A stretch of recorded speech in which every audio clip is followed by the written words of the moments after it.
Today we are going to start chapter 2 of NCERT polynomial. In this case, first we have to see what is the series or the standard equation of this polynomial series. अगर बात आती है polynomial series की तो हम सबसे पहले क्या चीज़ है, polynomial जैसे नाम से क्लियर है, this is a multiple number of terms. तो अगर हम इसको बात करें तो ये किस तरीके से नंबर ऑफ टर्म्स को हम कंसिडर करेंगे. तो मान लेते हैं हम यहाँ पे जो चैप्टर्स पढ़ेंगे उसमें हम सिर्फ और सिर्फ एक ही वेरिएबल की बात करते हैं. तो मान लेते हैं पॉलीनोमियल के लिए स्टैंडर्ड इज p और वेरिएबल है तो हम इसको मान लेते हैं कि दिस इज x. तो पॉलीनोमियल हम यहाँ पे वेरिएबल तैयार करेंगे, वो किस चीज़ के लिए, वेरिएबल x के लिए. तो सबसे पहले बात क्या आती है, how to write the equation. तो इक्वेशन को हम कैसे लिखेंगे, an x to the power n, an minus 1 x to the power n minus 1, an minus 2 x to the power n minus 2 plus so on, a2 x to the power 2, a1 x to the power 1, a0 x to the power 0. There is no need to write x to the power 0 because x to the power 0 का actual मतलब क्या होता है, it is equal to 1. तो अगर हम यहाँ पे a0 भी लिखेंगे तो भी इसका मतलब सेम होगा. तो simply polynomial equation for variable x is an x to the power n plus an minus 1 x to the power n minus 1, an minus 2 x to the power n minus 2, so on, and the end of the variable is up to 0. अब ये a to the power 0 को हम क्या बोलेंगे, this is called a constant term. इसको हम क्या बोलेंगे, कांस्टेंट टर्म. जैसे कि पहले ही कहा कि this is a single variable, हम एक ही वेरिएबल की बात करते हैं. तो वेरिएबल्स में यहाँ पे दो चीज़ें हमारे लिए इंपॉर्टेंट है. अगर आइडेंटिफाई करना है कि इक्वेशंस को, तो दो चीज़ जो very much that's a very much important, that first its degree and second its terms. दो चीजें हमारे लिए इंपॉर्टेंट है, डिग्री एंड टर्म. अब डिग्री क्या होता है, डिग्री जो है that is highest power. Degree मतलब क्या होता है, इट इज हाईएस्ट पावर. अब ये हाईएस्ट पावर कहाँ से आएगा, क्योंकि हम यहाँ पे वेरिएबल x की बात कर रहे हैं तो हाईएस्ट पावर ऑफ x वो होगा इसका डिग्री. मान लेते हैं हम इक्वेशन ले लेते हैं, एग्जाम्पल मान लेते हैं 2x plus 7. हम यहाँ पे बाकी टर्म्स को नहीं देखेंगे, कितने टर्म्स है, 2 है, 3 है, 4 है, 5 है, हम बिल्कुल नहीं देखेंगे. हम सिर्फ और सिर्फ क्या देखेंगे कि x का जो पावर है वो क्या है. यहाँ पे x का पावर है पावर 1, तो इसकी डिग्री क्या आ जाएगी, 1 की डिग्री कहाँ से होगी, 0 1 2 3 सो सारी डिग्रीज हो सकती है. तो सबसे पहले बात करते हैं x टू द पावर 0. जैसे मैंने यहाँ पर पहले कहा था कि x to the power 0 equal to क्या होता है, 1.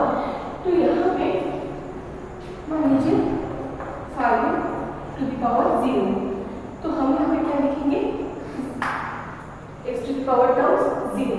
तो ये आपका डिग्री हो जाएगा 0. तो इस टर्म को हम क्या बोलेंगे, कांस्टेंट पॉलिनोमियल. अब आते हैं x to the power degree 1. x to the power degree 1 हो जाएगा लाइक दिस. इसको हम क्या बोलेंगे, लीनियर पॉलिनोमियल. अब आते हैं x टू द पावर 2. कोई मतलब नहीं कि यहाँ पे कितने टर्म्स हैं, 2 हो 3 हो 4 कितने ही, उससे फर्क नहीं पड़ता. डिग्री क्या है हमारे लिए वो इम्पोर्टेंट है. यहाँ पे अगर हम मान लेते हैं 2x square plus 3x plus 2 ये है, या 2x स्क्वायर प्लस 9, जो भी हम उस ये देखना है, दिस इज द डिग्री 2. तो इस इक्वेशन को क्या बोलेंगे,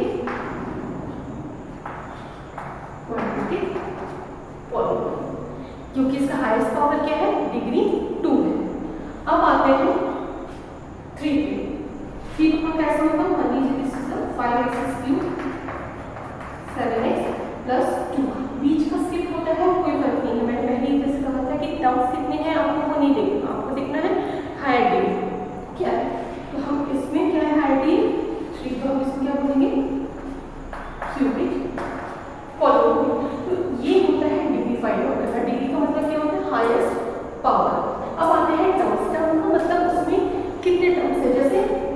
ये इसमें कितने टर्म्स है?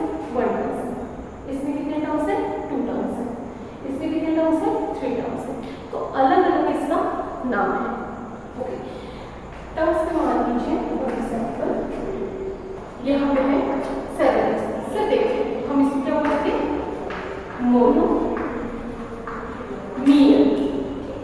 अब मान लीजिए मैंने यहाँ पे लिखा 7y21 वर्ड, तो ये आएगा मोनो। मान लीजिए मैंने लिखा -6 प्लस माइनस एक ही है, तो क्या आएगा? मोनो। तो इट इज डिपेंड कि टर्म्स आपके कितने हैं, एक टर्म है तो मोनो। अब मान लीजिए मैंने यहाँ पे लिखा 7x² प्लस 2 टर्म्स, तो हम इसको क्या बोलेंगे? बाइनोमियल। सपोज मैंने यहाँ पे लिखा 3x प्लस 9 2 टर्म्स, हम क्या बोलेंगे? बाइनोमियल। वैसे ही फिर 3 टर्म्स होते हैं 7x² प्लस 5x प्लस 2। ये कांस्टेंट का टर्म्स क्या है? दैट इज डजंट मैटर, क्या है उससे फर्क नहीं पड़ता। हमको क्या देखना है? टर्म्स आपके कितने हैं? कितने टर्म्स हैं? 3 टर्म्स है, तो हम इसको क्या बोलेंगे? नॉमिनल। तो इस पूरे पॉलिनोमियल्स चैप्टर पे आपको 2 चीजें बिल्कुल क्लियर होनी चाहिए। एक तो वेरिएबल क्या है? सिंगल वेरिएबल है, एक्स है, और दूसरा उसकी इंपॉर्टेंट टर्म्स क्या है? डिफरेंशिएशन का डिग्री है उसके टर्म्स। और तीसरा एक चीज है कि वेरिएबल के साथ ही मल्टीप्लिकेशन किसके साथ है? मल्टीप्लिकेशन मतलब जैसे मैंने लिखा यहाँ पे 7x, तो ये x क्या हो गया? वेरिएबल होगा। और हम 7 को क्या बोलेंगे? This is called constant. ये हो गया वेरिएबल, ये हो गया कांस्टेंट, ये हो गया कांस्टेंट। अब बात आती है पॉलिनोमियल में जो इक्वेशन आता है उसको क्या बोलते हैं? पॉलिनोमियल में इक्वेशन का टर्म्स जो होता है it is always right in a standard way. Standard तरीके से लिखते हैं। स्टैंडर्ड तरीके से लिखना मतलब होता है, देखिए डिग्री का जो ऑर्डर है it is always in a descending order, that is higher to lower level. मतलब मान लीजिए कि यहाँ पे मैंने लिखा 5x⁴, 3x⁶, 2x प्लस = 0। यहाँ पे सबसे पहला अगर हम देखेंगे वेरिएबल की डिग्री हायर क्या है, तो वेरिएबल की डिग्री हायर कितनी है? 6 है। तो हमें सबसे पहले क्या लिखना पड़ेगा? 6 वाला टर्म लिखना पड़ेगा। मीन्स ये इक्वेशन आपका कैसे हो जाएगा? It is look like 3x⁶ plus 5x⁴ plus 2x plus 3। ये हमेशा higher order to lower order रहेगा। एक आध बीच के टर्म्स भी है, जैसे 6 के बाद 5 होना चाहिए, नहीं है डजंट मैटर। ये 4 के बाद 3 होना चाहिए, 2 होना चाहिए, डजंट मैटर। आपको सिर्फ क्या ध्यान देना है कि ये स्टैंडर्ड फॉर्म में है या नहीं, हाईएस्ट टू लोअर ऑर्डर में है या नहीं। तो ये पूरे चैप्टर में पॉलिनोमियल का this is the introductory terms, जिसमें आपको क्या क्या देखना है? उसका वेरिएबल के साथ रिलेटेड है डिग्री एंड टर्म्स, साथ में उसका स्टैंडर्ड वे ऑफ राइटिंग, मतलब जो ऑर्डर है that is in a sequence में। अब इसके बाद स्टार्ट करते हैं एक्सरसाइज 2.1। अब इसे गो थ्रू करोगे तो आपका फर्स्ट क्वेश्चन क्या है? Identify which polynomials are the single variable और नॉट। हमको आइडेंटिफाई करना है कि कौन कौन से इनमें से पॉलिनोमियल्स हैं जो कि सिंगल वेरिएबल में है या नहीं है। स्टार्ट करते हैं फर्स्ट क्वेश्चन से। First question is 4x² - 3x + 7। Equation आपका क्लियर है? यहाँ पे अगर हम ध्यान से देखेंगे कि आपका स्टैंडर्ड वे में लिखा हुआ है higher order 2 then 1 then 0। Higher order में है तो फर्स्ट चीज स्टैंडर्ड ऑर्डर में है, एक्स वेरिएबल है, दैट मींस ये सिंगल वेरिएबल की बात करते हैं। तो ये कंडीशंस आपके क्या होनी चाहिए? सिंगल वेरिएबल होना चाहिए और स्टैंडर्ड वे में लिखा होना चाहिए। तो ये चीज़ों को ये सेटिस्फाई करता है, तो ये पॉलिनोमियल ऑफ सिंगल वेरिएबल की कंडीशन को प्रूव करता है। तो हम इसमें क्या लिख सकते हैं? Yes, this equation is a polynomial of single variable x. Clear? Second क्या है? y² + 2। y² पावर में आपका क्या है? 2 है। सिंगल वे में लिखा है, स्टैंडर्ड फॉर्मेशन में लिखा है, तो ये भी आपका क्या हो जाएगा? वाई, मैंने सिर्फ सिंगल वेरिएबल की बात की थी, वाई है। कोई फर्क नहीं पड़ता है कि इसमें वाई का सिंगल टर्म्स नहीं है, वाई टू पावर 1 नहीं है, पर ये सिंगल और स्टैंडर्ड वे में लिखा है, तो this is a polynomial of the single property. इसका आंसर भी क्या हो जाएगा? Yes, this equation of polynomial is the single variable of y. सारा स्टेटमेंट सेम रहेगा, सिर्फ आपको चेंज किया हो जाएगा x और y। अब आते हैं question number 3 root to the power t plus t root 2। ना एक कंडीशन में मैंने सिर्फ ये कहा था कि ये हायर डिग्री होगा, 4 3 2 1 जो भी होगा हो सकता है, पर किसी भी वेरिएबल का पावर जो है वो रूट नहीं हो सकता। रूट का मतलब क्या होगा? पावर हो गया हाफ, तो हाफ आपका किसी वेरिएबल का पावर नहीं हो सकता, या हाफ जो है वो कंसिडर नहीं होता है इक्वेशन में, पॉलिनोमियल इक्वेशन में। तो फिर ये क्या हो जाएगा? No, this equation is not a polynomial of single variable. सारे स्टेटमेंट सेम रहेंगे, यहाँ पे बस चेंज आएगा, वो बस मैं आपको बता रही हूँ। अब आते हैं question number 4, y plus 2 upon y। अब देखिए y टू दी पावर 1 आपको समझ में आ रहा है, इसका मतलब क्या होता है? y अपॉन y तो हम कैसे लिख सकते हैं? y का पावर -1। दैट मीन्स ये इक्वेशन कैसा आएगा?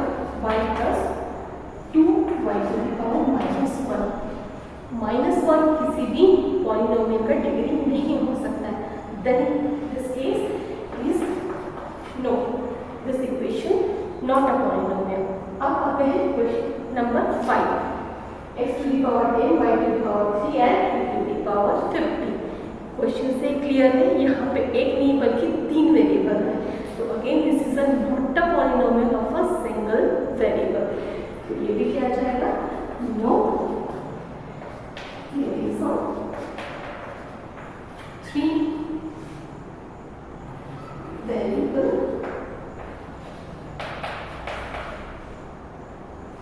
there is a 3 variable, therefore it is not a polynomial of single variable। Clear है? तो सिर्फ 1 और 2 जो है वो सेटिस्फाई करता है कंडीशन को, एंड बाकी तीनों जो है वो नो आएगा। Now we jump to the next question. Continue with our question number 2. In this question, in this section, the question is, what is the coefficient of x to the power 2? x to the power 2 जैसे हमने पहले भी बताया था कि x to the power 2 का मतलब होता है this is a quadratic polynomial equation. तो हमें यहाँ पे क्या देखना है? पावर देखना है एक्स स्क्वायर का, उसका पावर जिसका स्क्वायर हो या 2 हो, उस वेरिएबल के साथ जो कोफिशिएंट है उसकी वैल्यू हमें यहाँ पे लिखनी है। अगर हम बात करते हैं एक्स स्क्वायर प्लस बी की, तो यहाँ पे एक्स स्क्वायर के साथ कोफिशिएंट क्या है? ए, तो हम क्या लिखेंगे? Coefficient of x square equal to 10। वैसे अगर मान लीजिए यहाँ पे है 2x प्लस 3, तो यहाँ पे x की वैल्यू उसका जो पावर है दैट इज 1, तो फिर हम इसको क्या बोलेंगे कि अगर मान लेते हैं कि 0x² लिख दिया, 0 लिखने से इक्वेशन में कोई फर्क नहीं पड़ता है, तो हम क्या लिखेंगे कि coefficient of x to the power 2 is 0। तो वही हमको यहाँ पे फाइंड आउट करना है। 4 पार्ट में क्वेश्चन है, 1 2 3 4। अगर फर्स्ट क्वेश्चन को हम कंसीडर करें तो यहाँ पे 2 + x² + x है। x² के साथ कोफिशिएंट क्या है? 1 है, कुछ नहीं होता वहाँ पे 1, तो यहाँ पे क्या लिखेंगे? Coefficient of x² = 1। हमें प्लस और माइनस जो भी साइन है उस साइन को कंसीडर करते हुए उसको लिखना है, तो यहाँ पे क्या आएगा? Coefficient of x² = 1। आते हैं सेकंड क्वेश्चन पे। यहाँ पे देखिए 2 - x² + x³ है, किसी को नहीं देखना, सिर्फ हमको देखना है x² के टर्म्स में। तो यहाँ पे कोफिशिएंट ऑफ x² क्या आएगा? -1, क्योंकि साइन को हमको कंसीडर करना है, इसीलिए यहाँ पे आएगा -1। नाउ अब the next question, 5/2 x² + x, तो यहाँ पे क्या आएगा? Coefficient of x² = 5/2। Coefficient of x² = 5/2। Sign आपका प्लस, तो इसमें हमको कुछ नहीं करना है। 4 कोई भी एक्स स्क्वायर का टर्म्स है ही नहीं।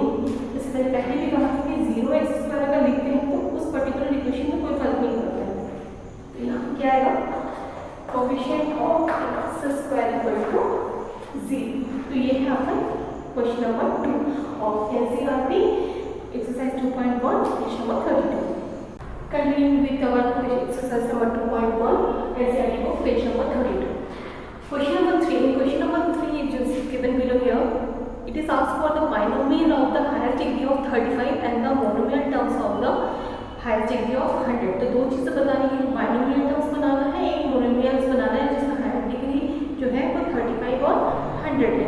तो सबसे पहले हम लेते हैं binomial। Binomials का मतलब क्या होता है, जिसके दो टर्म्स हैं। दो टर्म्स मतलब मान लीजिए कि या तो वो एक्स स्क्वायर प्लस 2 हो या एक्स प्लस 7 हो या एक्स क्यूब प्लस 3 हो, कुछ भी हो, बस सिर्फ और सिर्फ दो टर्म्स हो, तो that is called your binomial terms. यहाँ पर उसने एग्जाम्पल में क्या पूछा है कि ऐसा बाइनोमियल टर्म्स बताओ जिसकी हाईएस्ट डिग्री जो है वो 35 है। तो सबसे पहले हम मान लेते हैं कि एक्स जिसकी हाईएस्ट डिग्री जो है वो 35 है और इसके साथ हमको क्या बनाना है, बाइनोमियल टर्म्स बनाना है। तो यहाँ पे प्लस लगाते हुए आपने 7 लगा लिया या आपने x 35 प्लस x बना लिया या आपने y टू द पावर 35 लेके x स्क्वायर कुछ भी लिखो, दो टर्म्स होने चाहिए पर हाईएस्ट डिग्री यहाँ पे क्या है वो 35।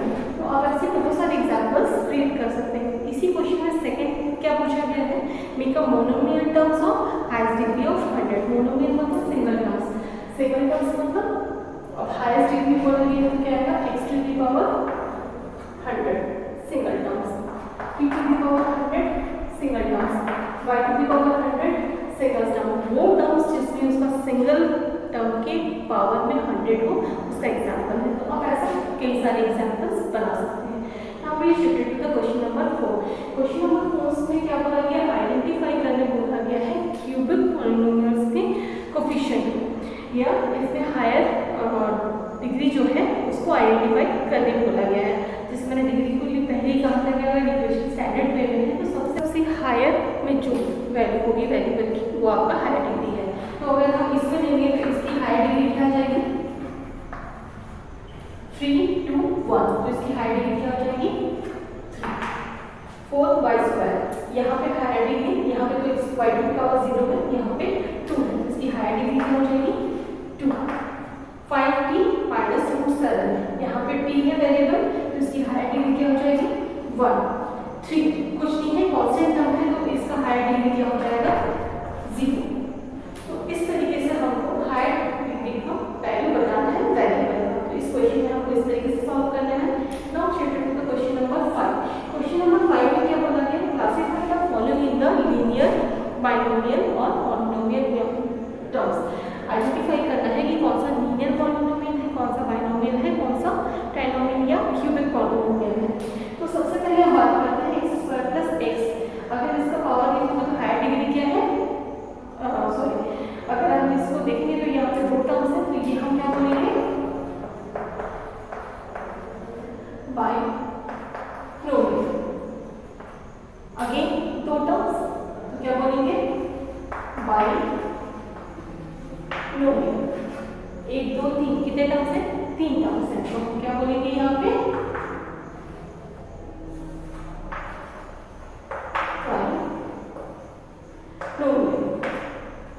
दो terms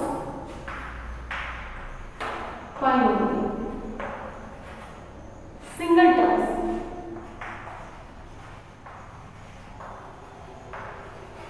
monomial. This is the end of the exercise 2.1 NCERT page number 32. Now our next video is on question number exercise number 2.2. Keep watching.